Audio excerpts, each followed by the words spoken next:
Bonjour à tous, bienvenue à vous, c'est la première fois que vous venez particulièrement. Et il y a des chances que ce soit la première fois que vous venez, parce qu'aujourd'hui est un jour de joie pour toute notre Église, puisqu'on va célébrer le baptême de Timothée Majou. Et vous êtes peut-être des membres de sa famille, de ses amis. Et si c'est le cas, on va vous souhaiter la bienvenue. Timothée a demandé à être baptisé, et par là il veut témoigner de manière publique devant nous tous qu'il suit Jésus et qu'il souhaite continuer de le suivre durant le reste de sa vie. Mais la question qui se pose pour Timothée et pour nous tous qui allons assister à cette cérémonie est la suivante. Qu'est-ce que ça veut dire de suivre Jésus, d'être chrétien, et qu'est-ce que ça implique ? Est-ce que c'est seulement un titre qu'on vient ajouter aux diverses choses qui font notre identité ? Un bon vernis social qui fait toujours bien lorsqu'on étudie le droit à Lyon 3 ? Ou est-ce que c'est beaucoup plus profond, dans le sens où ça vient bouleverser notre identité même et réajuster la manière dont on peut percevoir toutes les autres choses de notre vie ? Est-ce que Jésus appelle à ce que certains pourraient qualifier de fondamentalisme, c'est-à-dire à ce que notre vie entière, nos choix, nos activités soient orientées autour de lui ? Ou se satisfait-il plutôt du minimum syndical, c'est-à-dire de recevoir le baptême, aller à l'église pour les fêtes et prier de temps à autre ? En réalité, savoir ce que Jésus demande de ceux qui se disent chrétiens est une vraie question à se poser, alors qu'on vit dans un pays où près de 40% de ses habitants se disent chrétiens. À quel type de vie Jésus appelle les 30 millions de Français qui se revendiquent de son nom ? Le texte qu'on va lire ce matin, c'est un texte important de l'évangile de Jean et du ministère de Jésus, puisque c'est la dernière fois que Jésus va enseigner en public avant de mourir. Il va bien sûr enseigner ses disciples en privé, dans les chapitres qui vont suivre le texte qu'on va lire. Mais cette section, elle conclut son ministère public. Et c'est donc les dernières choses que Jésus veut que l'ensemble de ses auditeurs retiennent. Et ce que Jésus va montrer, c'est qu'être chrétien n'est pas un petit accessoire qu'on ajoute à notre vie pour colorer notre identité, mais que c'est bien plutôt un changement total dans notre vie qui doit modifier notre manière d'appréhender le monde et de voir nos objectifs. Ce qu'on va voir ce matin, c'est qu'être chrétien revient à marcher dans les pas de Jésus en choisissant de tout perdre afin de tout gagner. Et si vous n'êtes pas chrétien et venez dans une église pour la première fois, les paroles de Jésus qu'on va lire vont peut-être un peu vous choquer et vous sembler trop radicales. Mais comprenez bien que ce que demande Jésus est en finalité joyeux, puisqu'il nous appelle à perdre certaines choses afin d'en gagner des plus grandes. Sans plus attendre, on va pouvoir lire notre chapitre du jour. Ça se trouve dans l'évangile de Jean, dans le Nouveau Testament. C'est le chapitre 12 et on va lire des versets 20 à 50. Jean 12, versets 20 à 50.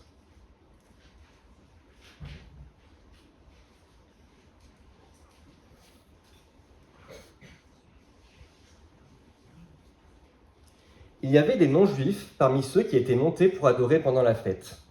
Ils s'adressèrent à Philippe, qui était de Bethsaïda en Galilée, et lui demandèrent « Seigneur, nous voudrions voir Jésus. » Philippe alla le dire à André, puis André et Philippe le dirent à Jésus. Jésus leur répondit « L'heure où le Fils de l'homme va être élevé dans sa gloire est venue. En vérité, je vous le dis, si le grain de blé tombé en terre ne meurt pas, il reste seul, mais s'il meurt, il porte beaucoup de fruits. Celui qui aime sa vie la perdra, et celui qui déteste sa vie dans ce monde la conservera pour la vie éternelle. Si quelqu'un me sert, qu'il me suive, et là où je suis, là aussi sera mon serviteur. Si quelqu'un me sert, le Père l'honorera. Maintenant, mon âme est troublée, et que dirai-je ? Père, délivre-moi de cette heure ? Mais c'est pour cela que je suis venu jusqu'à cette heure.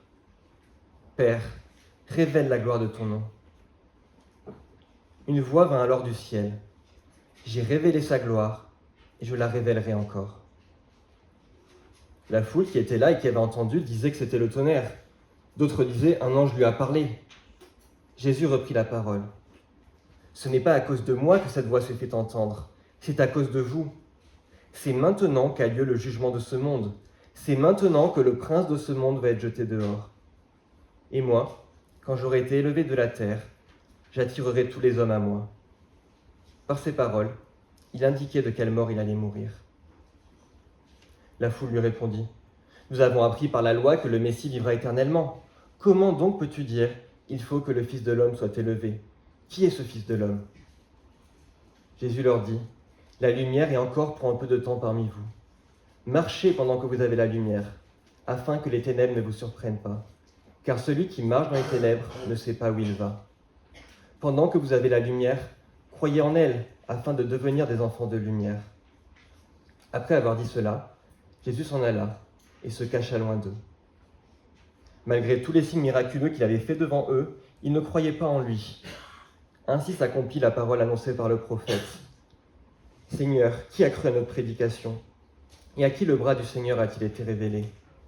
Ésaïe a dit encore pourquoi ils ne pouvaient pas croire.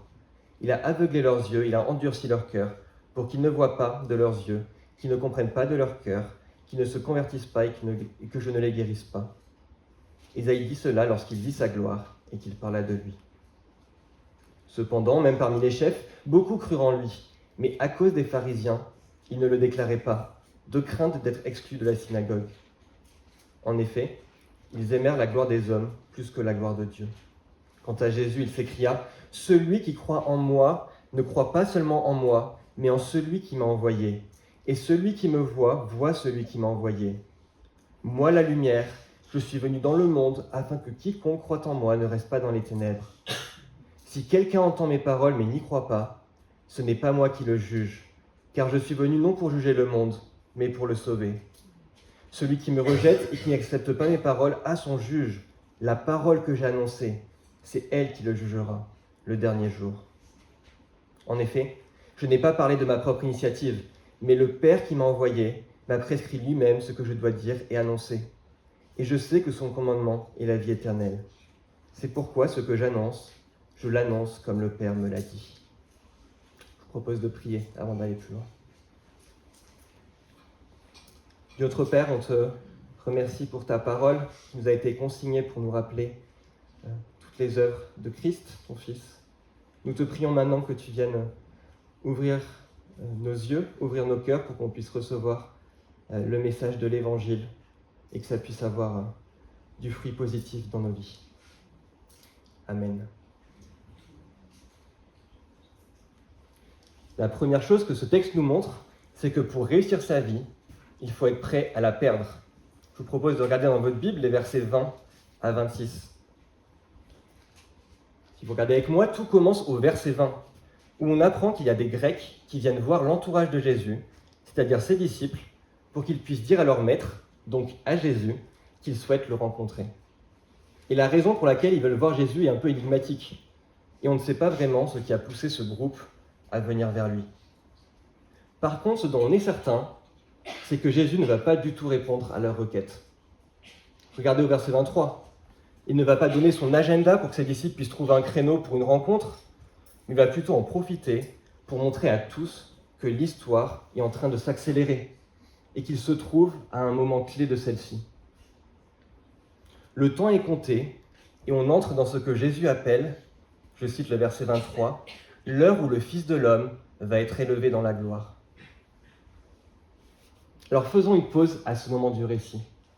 Quelle image mentale avez-vous dans votre esprit lorsqu'on vous parle de quelqu'un qui va recevoir la gloire ? Peut-être que vous pensez à un roi. Moi, c'était la première idée qui me venait en tête. Un roi puissant comme le roi Louis XIV, avec son sceptre d'or et toute sa cour. Et c'est en fait à ce type de personne que pouvaient penser les auditeurs de Jésus lorsqu'elles pensent à quelqu'un recevant la gloire. Elles pensent à quelqu'un qui en jette, qui impressionne de par sa carrure et ses conquêtes. Il y a principalement deux raisons à cela. Premièrement, c'est que la Palestine du 1er siècle était dans une forme de bouillonnement politique et militaire. Les Juifs, ils espéraient et ils attendaient un libérateur qui allait les délivrer de l'emprise des Romains. Un libérateur puissant et visible aux yeux de tous. Alors imaginez l'attente qui pouvait peser sur Jésus lorsqu'il dit que le Fils de l'homme allait être glorifié. Tout le monde devait se dire que c'était le moment où les Romains allaient enfin être renversés, ce moment tant attendu. Et s'ajoute à cela une deuxième raison, qui devait alimenter leur attente et leur engouement. C'est que le terme « fils de l'homme » que s'attribue Jésus est une référence au livre de Daniel dans l'Ancien Testament.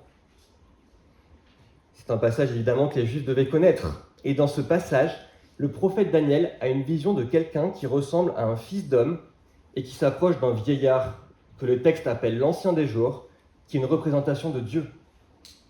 Et cet Ancien des Jours donne à ce fils d'homme la domination, l'honneur et la royauté. Alors évidemment, lorsque Jésus se présente comme le Fils de l'homme, l'attente d'un coup d'éclat militaire et politique devait être intense.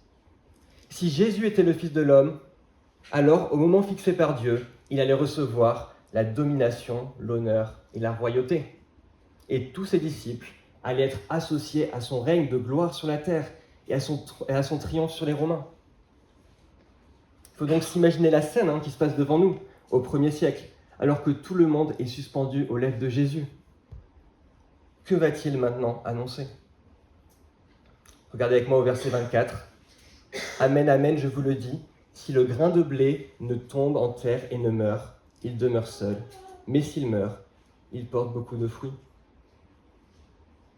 Ça devait être un choc.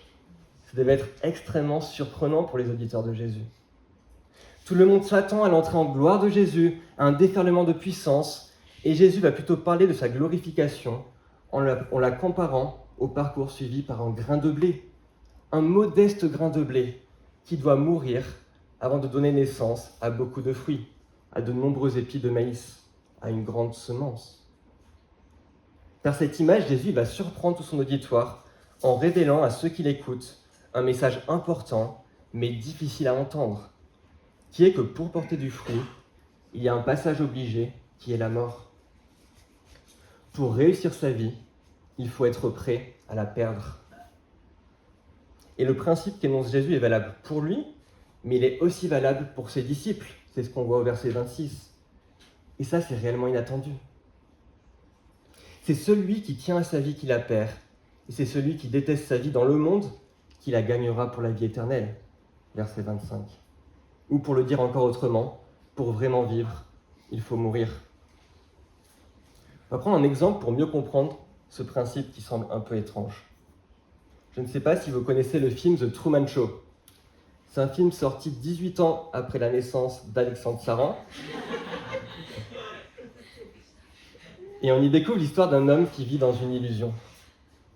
Il vit dans une sorte de télé-réalité où tout est factice. Et il ne le sait pas, mais toute sa vie est dirigée et contrôlée par des gens qui se trouvent en dehors de sa pseudo-réalité. Et c'est seulement lorsqu'il aura démontré qu'il est prêt à mourir qu'il va enfin accéder à la vraie vie. C'est lorsqu'il aura affronté ses pires phobies qu'il sera enfin prêt à réellement vivre. Et il est vraiment motivé et déterminé, puisqu'il est prêt à renoncer à tout pour avoir cette vraie vie, alors même que la vie qu'il mène dans l'illusion est sécuritaire et confortable. La vie dont il veut s'extraire n'est pas une vie de souffrance, mais elle n'est pas la véritable vie. Il va apprendre que pour être vraiment libre et vraiment vivre, il faut abandonner son ancienne vie et ses mensonges. Il va apprendre que pour vraiment réussir sa vie, il doit être prêt à la perdre. Alors, tirons-en quelques applications pour nous. La première chose que ça veut dire, c'est que la vie sur cette terre n'est pas et ne doit pas être le but ultime vers lequel nous fixons toute notre attention. Nous avons été créés pour glorifier Dieu, pour le connaître et pour trouver notre joie en lui. Et c'est par cette connaissance de Dieu que nous sommes appelés à avoir la vie éternelle. Et compte tenu de tout cela, on devrait être prêt à tout perdre si ça nous permet de goûter à ce bonheur plus grand, qui est de connaître Dieu et de vivre en relation avec lui. Si vivre pour Dieu n'est pas la première chose pour laquelle nous vivons, le premier de nos objectifs, la chose pour laquelle on est prêt à tout renoncer, alors ça veut dire que des choses superflues et secondaires sont venues prendre une place qu'elles ne devraient pas dans notre cœur. L'objectif qui devrait être au cœur de notre feuille de route jour après jour devrait être de vivre une vie qui honore Dieu, dans une relation vivante avec lui. Est-ce qu'on a conscience que chercher à mieux connaître Dieu devrait être au centre de nos préoccupations ? Et de manière corollaire, Ça veut dire qu'il nous faut mourir à nos passions et aux désirs qui sont en nous-mêmes, qui font que bien souvent, nous vivons avant tout pour notre propre intérêt, de manière égoïste. Mourir à nous-mêmes nous appelle et nous commande de faire une introspection pour voir ce qui se passe dans nos cœurs, pour voir si effectivement nous vivons en adéquation avec cette vérité que nous ne vivons plus pour nous-mêmes, mais pour Jésus-Christ notre Seigneur. Est-ce qu'on prend le temps de réfléchir à ces choses qui peuvent prendre la place de Dieu au fond de nos cœurs? Et dernière chose que ça veut dire, et de manière encore plus primordiale, c'est que mourir à soi-même veut dire renoncer à croire qu'on peut mener une vie réussie de manière indépendante et sans compter sur Dieu. Renoncer à notre orgueil qui nous pousse à croire qu'on est le maître et le pilote de notre bateau. Renoncer à croire qu'on peut mener une vie qui plaît à Dieu et qui conduira à la vie éternelle sans passer par la repentance et la mort à notre nature propre afin de suivre Jésus. Le chemin que propose Jésus est un chemin en forme de V. Jésus sait que notre cœur est orgueilleux par nature, opposé à Dieu, et à l'idée même qu'une entité supérieure puisse exiger des choses de nous. On pense pouvoir mener notre vie comme bon nous semble. On se croit être en haut du V. Mais Jésus nous appelle à descendre tout en bas du V, pour reconnaître qu'on est profondément pécheur, qu'on est incapable de toute bonne œuvre, et qu'on a besoin de Jésus pour vivre une vie qui plaît à Dieu. Et c'est le chemin obligé pour pouvoir ensuite remonter le V, pour pouvoir enfin porter du fruit pour Dieu, qui mène à la vie éternelle. Timothée, en recevant le baptême ce matin, tu vas témoigner de ce que la chose la plus importante pour toi est de suivre Jésus et de l'aimer. Tu vas témoigner de ce que le plus important à tes yeux, ce n'est pas avant tout de mener une grande carrière, de réussir socialement, de pouvoir compter tes accomplissements aux yeux des autres, mais bien plutôt d'être compté parmi les enfants de Dieu et de chercher à le glorifier en trouvant ton bonheur éternel en lui. Tu vas témoigner par ton geste que la voie que propose Jésus est une voie d'abaissement, de se reconnaître incapable de toute bonne œuvre, de mourir à soi-même pour ensuite revivre avec Christ et marcher dans ses pas. Tu vas témoigner que tu as compris cet appel étonnant qui est que tu dois perdre ta vie afin de la gagner. Et c'est ce que nous devons nous aussi comprendre, nous tous.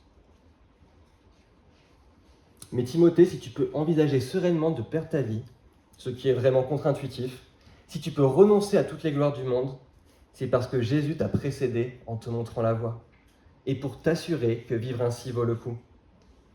Jésus lui-même a donné sa vie, et non pas de manière imagée comme nous sommes appelés à le faire, mais de manière bien réelle et tangible à la croix, pour que nous puissions être réconciliés avec Dieu. Et perdre nos vies dans ces conditions nous conduit à gagner bien plus, c'est-à-dire l'éternité. Et c'est ce qu'on va voir dans un second point. On peut regarder des versets 27 à 37 dans le texte. La deuxième chose que l'on voit dans ce texte, c'est que Jésus a perdu sa vie pour nous gagner l'éternité. C'est ce que j'ai appelé un exemple saisissant. C'est en donnant sa vie à la croix que Jésus va se glorifier en offrant une espérance éternelle à des hommes et des femmes issus de toutes les nations. Regardez avec moi le texte au verset 27. On a vu tout à l'heure le principe selon lequel il faut perdre sa vie pour la gagner. Mais dans cette deuxième partie de texte, Jésus va faire comprendre à ses disciples que ce principe et l'image de la graine qui meurt pour porter du fruit évoquent avant tout ce que lui-même va traverser. Au verset 27, Jésus déclare être troublé. Cette heure dont il a parlé, celle où le Fils de l'homme doit être glorifié, est réellement une angoisse pour lui. Et alors qu'il entre dans les dernières heures de son ministère sur terre, l'ambiance, elle se fait plus lourde et elle se fait plus solennelle. L'ambiance, elle est solennelle parce que Dieu le Père lui-même va intervenir d'une voix audible et de manière surnaturelle pour fortifier Jésus et enseigner ses disciples. On voit ça au verset 28. Il va assurer que Jésus va glorifier le nom de Dieu à travers les événements qui vont advenir.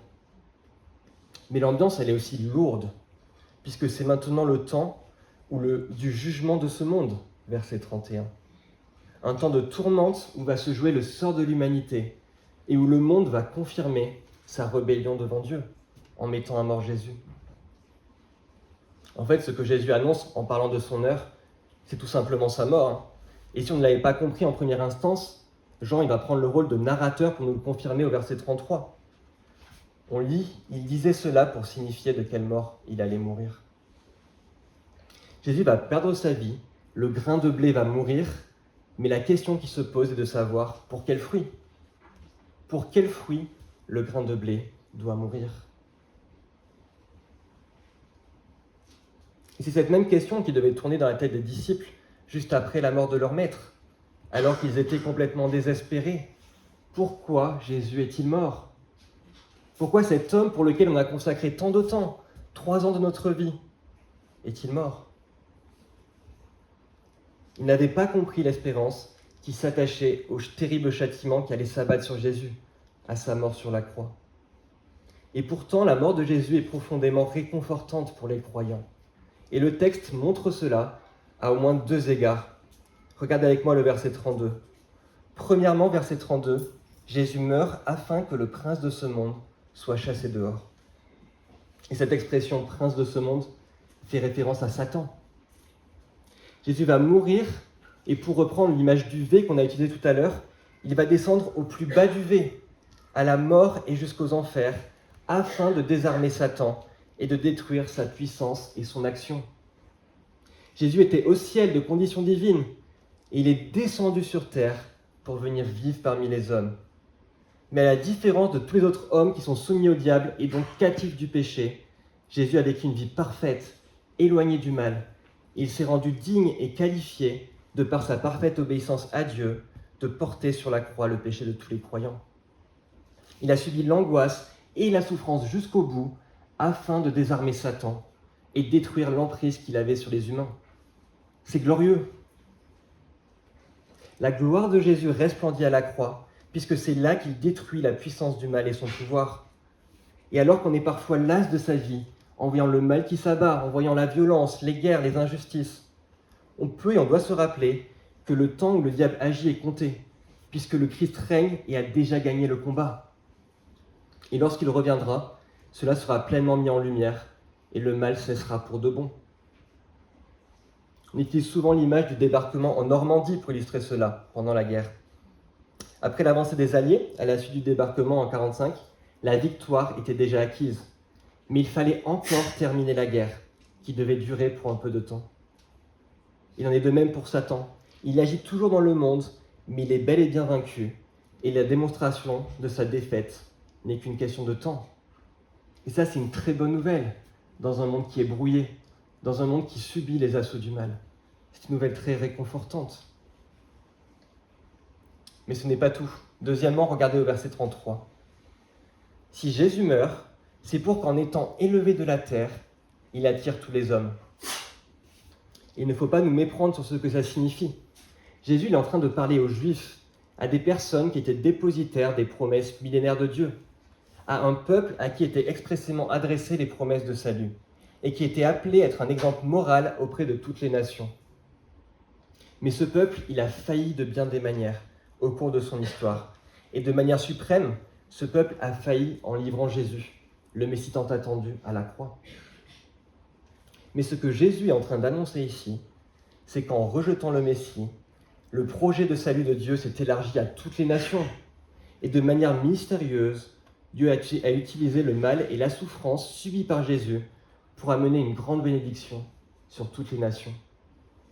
Ou pour reprendre un mot de Paul, grâce à leurs faux pas, les non-juifs ont eu accès au salut. Romains 11. En disant qu'il va attirer tous les hommes à lui, Jésus n'est pas en train de dire que tous les hommes prient individuellement pour venir à lui et se convertir, mais qu'il va attirer des hommes de toutes les nations, des Grecs comme ceux qu'on voit au début du passage, mais aussi des Syriens, des Samaritains, et de manière plus étendue des Français, des Américains, des Colombiens, des Indiens, etc., etc. Grâce à l'œuvre de Jésus à la croix, le salut s'est étendu à des hommes et des femmes de toute ethnie et de tout groupe social, des personnes que Jésus lui-même va attirer à lui.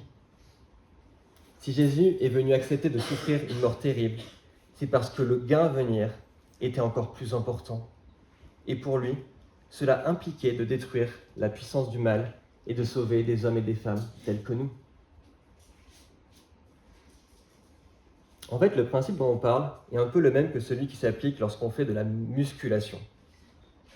Lorsqu'on pratique la musculation, On applique un principe contre-intuitif, puisqu'on cherche à briser les fibres de son muscle pour obtenir en finalité un embellissement de celui-ci en le faisant grossir. Je ne sais pas si c'est très scientifique, mais bon, les médecins confirment. Je vais vous lire un petit article de blog que j'ai trouvé sur le site de Decathlon.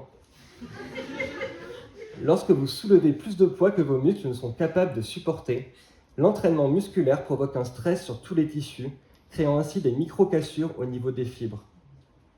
Pour éviter de subir une seconde fois ce traumatisme, une réaction de surcompensation va se déclencher pour réparer les fibres musculaires endommagées.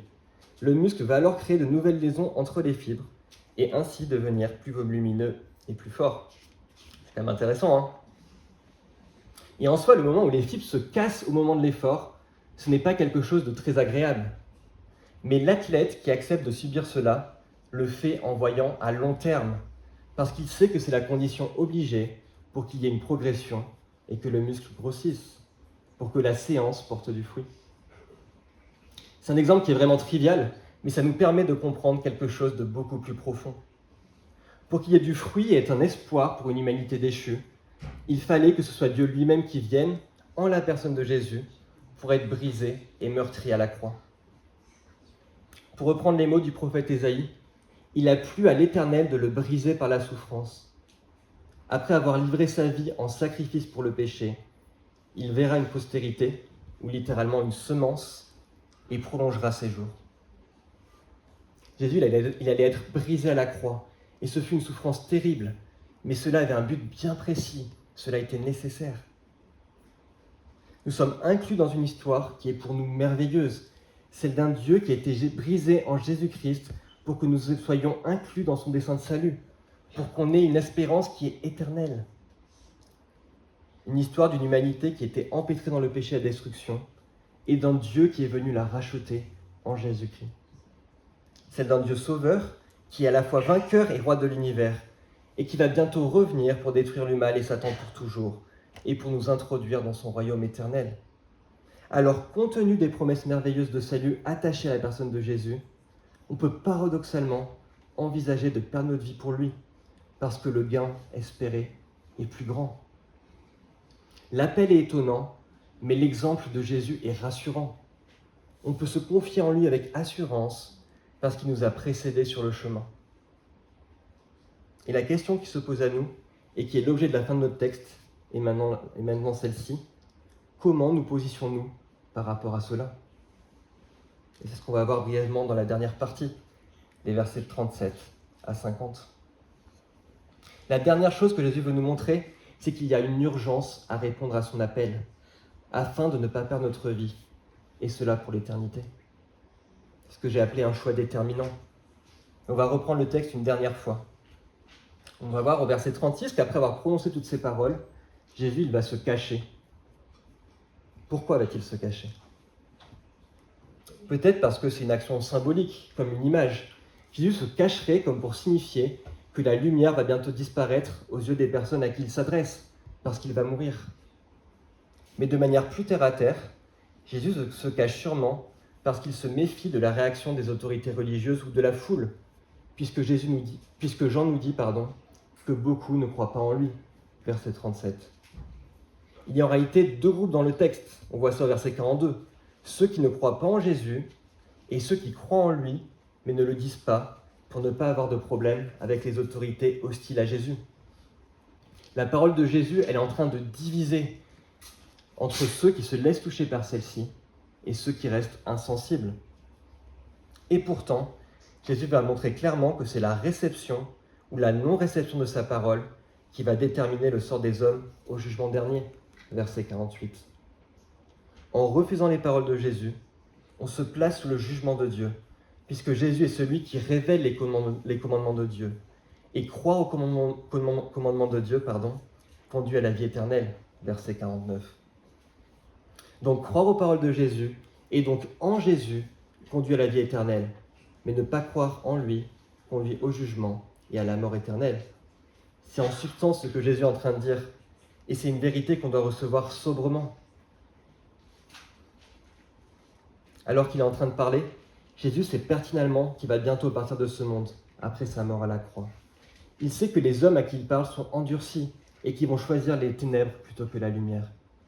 Mais il sait aussi que ces paroles seront retranscrites dans la Bible afin qu'elles soient sous nos yeux aujourd'hui, pour nous rappeler la bonne nouvelle de l'Évangile.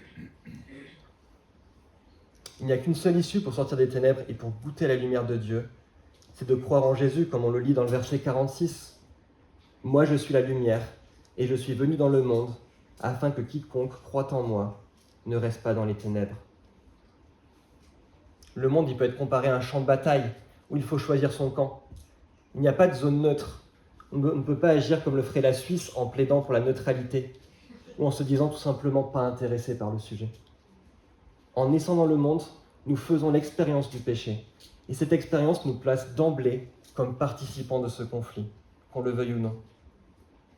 On ne peut pas être neutre.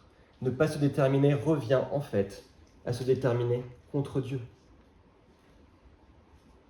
La bonne nouvelle est que nous sommes encore dans un temps où on peut changer de camp, dans un temps où il est possible de se tourner vers Jésus pour recevoir le salut.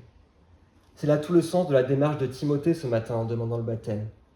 Vouloir manifester son incorporation dans la communauté de Jésus-Christ, vouloir signifier son appartenance à Christ et témoigner de la grâce dont il est l'objet à travers son union avec lui. Témoigner qu'il est mort à lui-même et vit maintenant pour Jésus. Et cette grâce de la vie éternelle n'est pas seulement accessible pour Timothée, mais à tous ceux qui placent leur confiance en Jésus. Tout le monde est concerné et appelé à venir à la lumière afin de devenir enfant de lumière. C'est l'appel qu'il nous faut entendre ce matin. Saisir l'évangile et la grâce de Jésus, parce que tout ça en vaut le coup. Alors concluons. Lui, être chrétien, ce n'est pas juste ajouter une petite ligne à son CV, comme on ajouterait un loisir ou une expérience professionnelle. Être chrétien, ça veut dire être prêt à renoncer à toutes les choses qui ont de l'importance pour nous, à accepter de perdre toutes les choses qui font notre identité afin de suivre Christ, car on sait en finalité qu'on a beaucoup plus à y gagner. Et on peut faire cela dans la paix, car on sait que notre Sauveur nous a ouvert la voie et nous a montré l'exemple en donnant lui-même sa vie. Et on sait que par sa mort à la croix, il a terrassé Satan et nous a ouvert les portes de la vie éternelle. Suivre Jésus, ça change donc beaucoup de choses. Ça peut être très difficile, mais en finalité, on a réellement tout à y gagner. Je voudrais terminer ce message en racontant brièvement l'histoire d'un homme du 1er siècle que je trouve inspirante et qui illustre bien ce dont on vient de parler. C'est un homme qui était issu d'une famille aisée, un citoyen romain bien sous tout rapport, qui avait grandi dans un environnement privilégié au 1er siècle et qui bénéficiait d'une bonne situation. Son travail y consistait à emprisonner les membres de ce que beaucoup de personnes considéraient comme une secte et qui s'étendait de plus en plus dans ce 1er siècle. Et ce groupe, on les appelait les chrétiens. Et alors que tout allait bien pour lui, alors qu'il avait une situation stable qui lui valait d'être profondément respecté, il a compris en des circonstances assez saisissantes qu'en persécutant les disciples de Jésus, c'était en finalité l'œuvre de Dieu qu'il était en train de détruire. Et à la suite de cet événement bouleversant et à cette prise de conscience, tout va changer pour lui. Il va arrêter son travail visant à détruire les chrétiens, mais bien plus tôt, il va rejoindre leur cause en cherchant à propager le message de Jésus. Il a été prêt à perdre sa vie, sa stabilité et sa réputation pour œuvrer en faveur de ce qu'il croyait être la vérité. Et pour lui, ça voulait dire être prêt à subir les oppositions, l'adversité et en finalité la mort en martyr. Cet homme a laissé de nombreux écrits, mais dans un de ceux-ci, il a laissé un témoignage poignant des attentions qu'il animait alors qu'il passait par des circonstances de vie terribles. Il dit « Je considère toute chose comme une perte à cause de ce bien suprême qui est la connaissance de Jésus-Christ, mon Seigneur. » Il avait compris que pour vivre, il devait mourir. Mourir aux choses qui le retenaient loin de Dieu. Mourir au désir de puissance dans ce monde. Et fondamentalement, mourir au péché. Que Dieu puisse nous donner le courage de vivre ainsi. Que Dieu puisse nous inspirer à saisir l'Évangile, à aimer plus notre Seigneur Jésus et à faire de lui notre priorité à chaque instant, quitte à tout perdre en ce monde, afin de gagner Christ et son royaume éternel. Amen.